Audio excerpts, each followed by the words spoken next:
Assalamu alaikum wa rahmatullahi wa barakatuh. Mes frères et sœurs, que la paix soit sur vous. En islam, il y a les grands péchés et les petits péchés. Les grands péchés sont au nombre de 10. Le premier grand péché est un péché impardonnable. C'est le polythéisme dans l'adoration d'Allah Azza wa Jal. Allah Ta'ala a dit: certes, Allah ne pardonne pas qu'on lui associe. À part cela, il pardonne à qui il veut. Allah dit aussi: quiconque associe à Allah d'autres divinités, Allah lui interdit le paradis, et son refuge sera le feu. Les injustes n'ont pas de secoureur. Et cela comprend le fait d'égorger un animal en sacrifice pour un autre qu'Allah, comme par exemple celui qui sacrifierait pour un djinn ou un tombeau. Le deuxième grand péché est celui qui institue entre lui et Allah des intermédiaires qu'il invoque, leur demande l'intercession et en qui il place sa confiance, devient par cela mécréant selon l'unanimité. Le troisième est celui qui ne considère pas les polythéistes comme mécréants, ou bien qui doute de leur mécréance ou authentifie leur doctrine, devient un mécréant.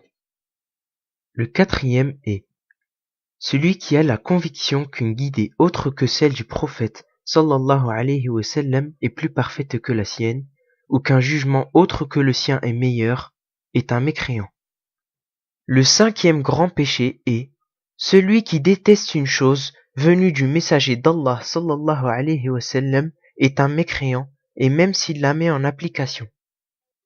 Le sixième est celui qui rabaisse une chose faisant partie de la religion, ou de la récompense d'Allah, ou du châtiment est un mécréant. Cela est prouvé par les versets. Dis, était-ce d'Allah, de ses versets et de son messager que vous vous moquiez? Ne vous cherchez pas d'excuses.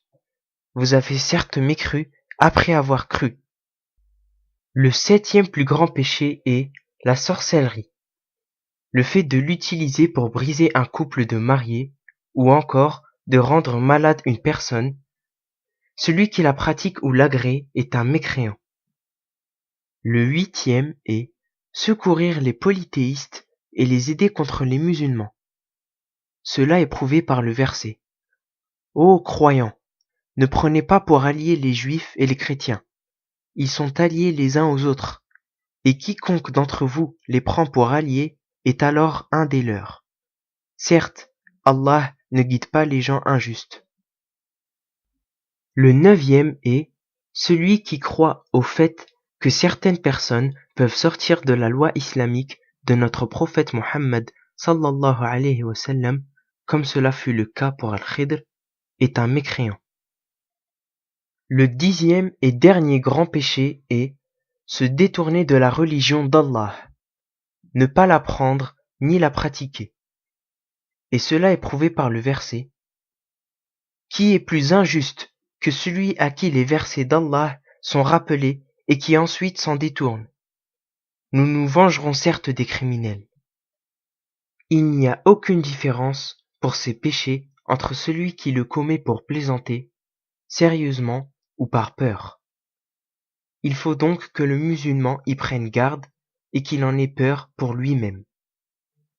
Nous cherchons protection auprès d'Allah subhanahu wa ta'ala contre les causes de sa colère et la douleur de son châtiment. À très bientôt, Inch'Allah. Wassalamu alaikum.